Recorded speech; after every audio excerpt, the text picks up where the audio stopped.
I know where I can do this, where I can see. It's hard to find a spot where I can see. I broke my camera, so now I'm not able to use my selfie mode. Nobody. All right, so I doubt there'll be many people that watch this. Oh, you're home. Hello. I was streaming, trying out live streaming anyways. So, a little bit about me. I'm Monique. I do video production. I do a lot of freelance work. I don't work for like a company or anything like that. I went to school for video production. So I started out like being a communications major, and I thought I wanted to do that. And then I found out there was a lot of writing involved, a lot of writing. I hate writing, so I ended up changing my major after I made my first video. I took my first video class, made my first video, fell in love with it. So then I just wanted to learn more. So I constantly worked on my craft, constantly getting better, working, creating stuff. It's always fun to go back and watch your first videos and see like how you started to how you are now. Yeah, that's always like mind blowing to see where I started and what I can do now. Um, but I took classes and I really enjoyed it. So then I ended up graduating undergrad, and then COVID was going on, not really a lot there. So I went to grad school to get my master's in communication because I feel like, hey, so I taught public speaking in order to get my master's. So I didn't have to pay out of pocket for that. So that was great. Um, and I continued to work on my video work. When I graduated with my master's, I ended up continuing to teach public speaking, which I still do today.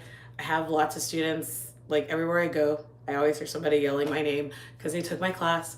And I also started teaching video production. So I started teaching intro to media. So I teach like just the basic level of audio and video work and how to tell a story, all of that stuff. So I started teaching that stuff, and it's grown.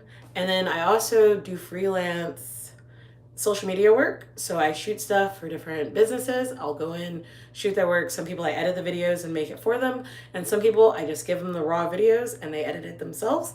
I also teach them how to edit it themselves because I have found I like shooting the work. I like creating the work. As far as posting on social media, not my thing. I don't like that aspect of it, but I like creating this stuff. I just like to give it to the people, shoot it themselves. Um, so I've been teaching video work for a couple of years now, and now I figured I'd dabble in teaching it on YouTube because there's a lot of people that have questions out there. Not everybody wants to go to college for it, but you want to learn so you can improve. So I figured I wanted to help people learn how to improve their video work.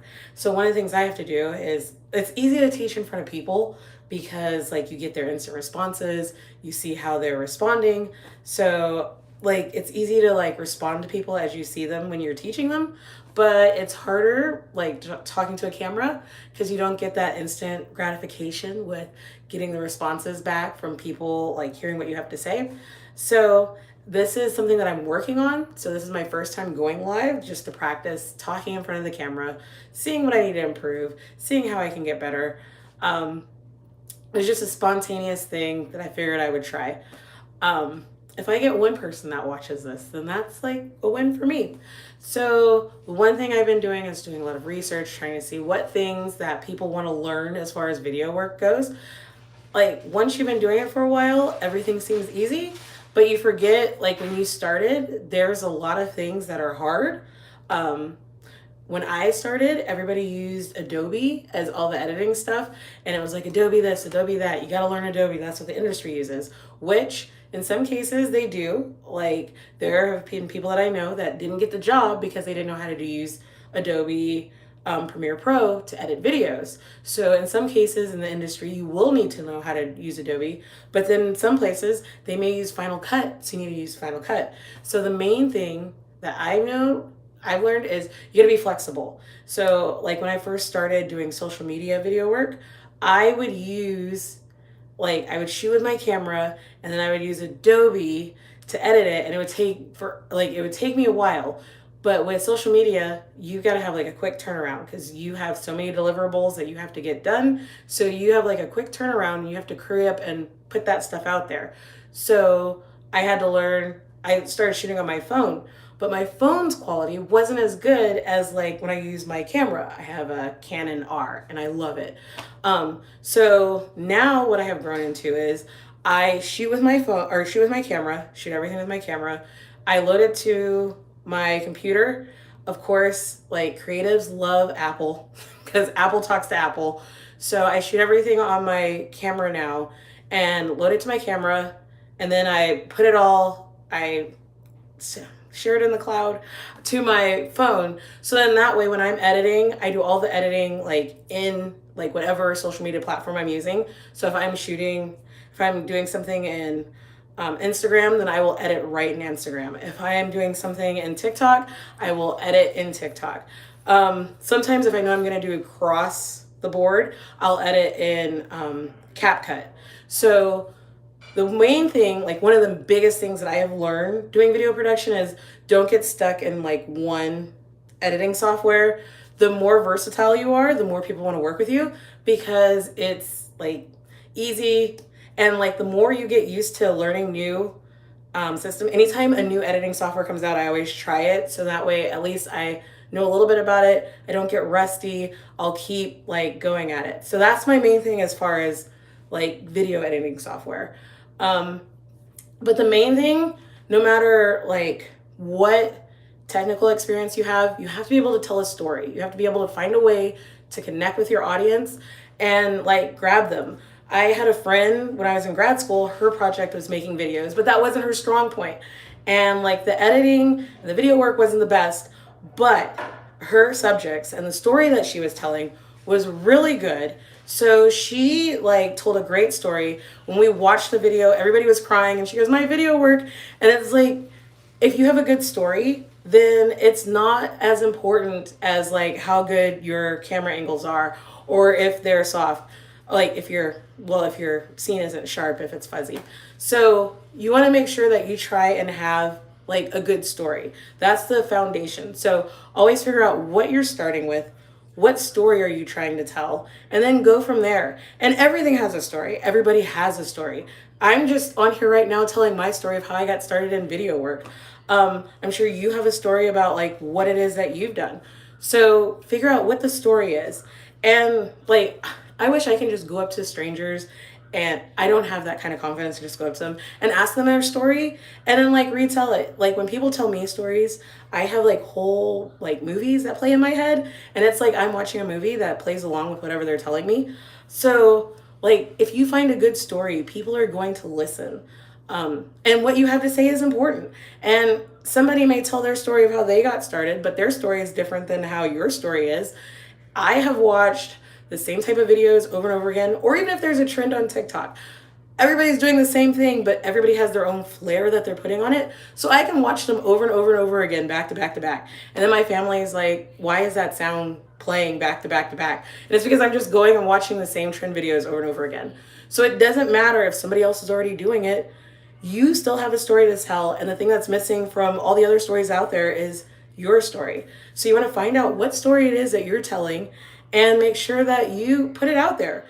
It is hard putting yourself out there right now because I have to film from the front part of the camera. I don't know like what's going on. So like it's nerve-wracking to put yourself out there, but you'd be surprised at like if you start putting yourself out there, what can happen. Let's see. So what else? So yeah, I've grown as far as my video production. Like I said, when you like start out, your first thing isn't going to be amazing. Like it's better. There's a story that they like one of my teachers told me.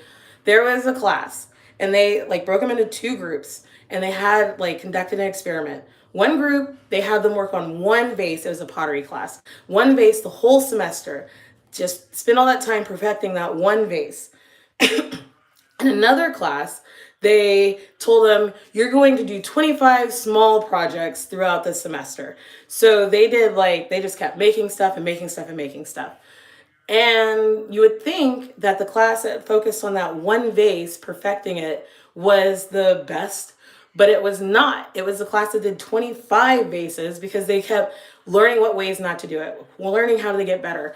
So I really saw a growth in my video work when I started doing social media because I was doing it for a few different places and I had to produce like 4 and 5 videos a week for each company. So like when you're producing like 15 videos a week, you have to like, you're really going to grow. So the times that I hated social media the most is when I didn't film enough content. So I'd be like, I have nothing to post. So I'd be stressed.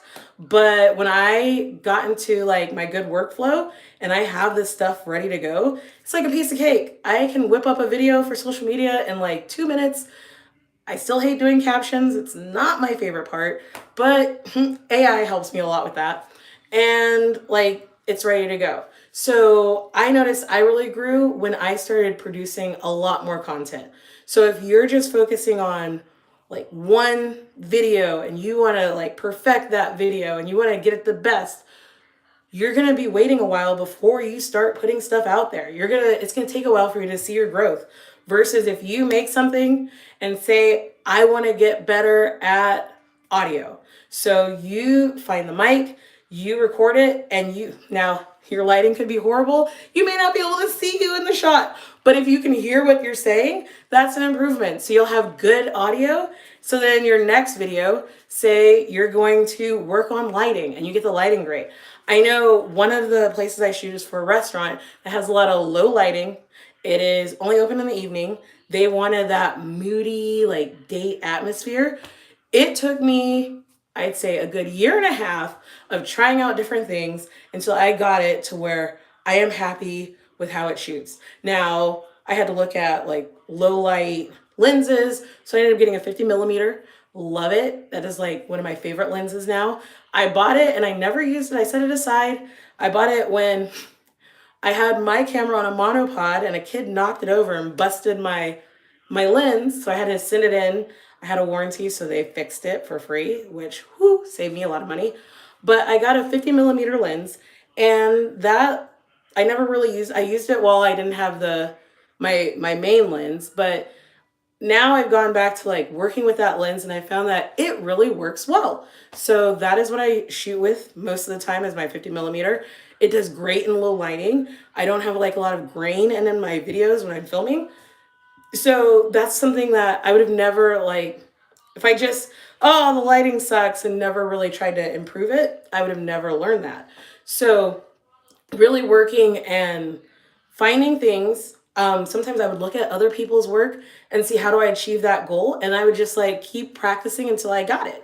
So it's going to take work. It's not going to be like, oh, I shot one video and it looks like my favorite YouTubers. No, you're going to make one and you're gonna be like, this looks nothing like it. I remember I showed my sister a video that I was really proud of and she was like, why does your video look off?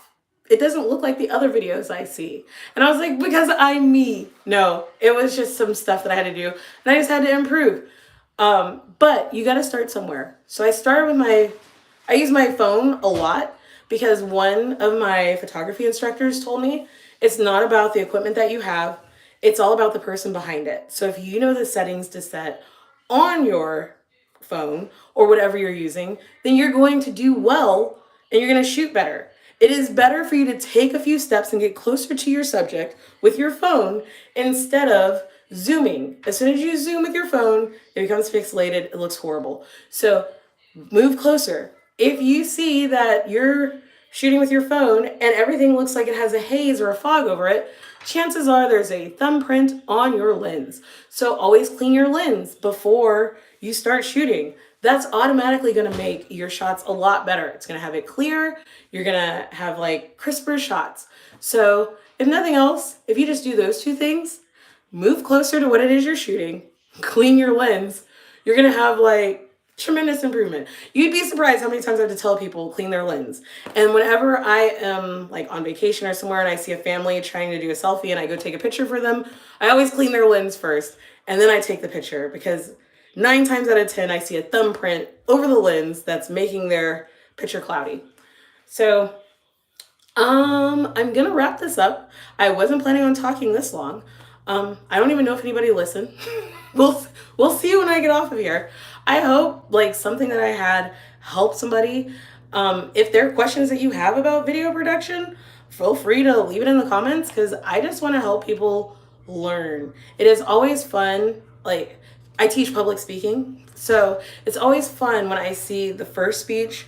Well, it's not fun when they bomb, but when I see somebody's first speech in the beginning of class and how they may have like 52 ums and like they're talking, their speech is all over the place and I don't know what they're talking about. And I see they didn't look at the rubric and their speech is just basically a hot mess. It's like, did you even listen to what I was teaching the first part of class? To where we get to the last speech and they look so professional. They look so put together. Their ums are down to like maybe 2 and you just see the growth. It's the same with your videos. I love, like when I teach my video production class, I love seeing their videos at the beginning of the semester. I do an assignment that's like something at the beginning of the semester, and it's pretty much the same type of video at the end of the semester. So I can see like, and you can see your growth over time. So it's always fun to see that progress. So if there's anything that I can do to help, let me know. Like, so I'm no like Steven Spielberg, like big things blowing up and all that stuff. But I do know how to like convey a good story, put a good shot together, recreate TikTok trends or any Instagram Reels trends that you see. So I do know how to do those things. I can help out. I think I'm gonna wrap it up. If there's any other questions, let me know. If there's any topics that I can talk about, let me know. I'm here to help. And I think that's all. So, till next time. Peace.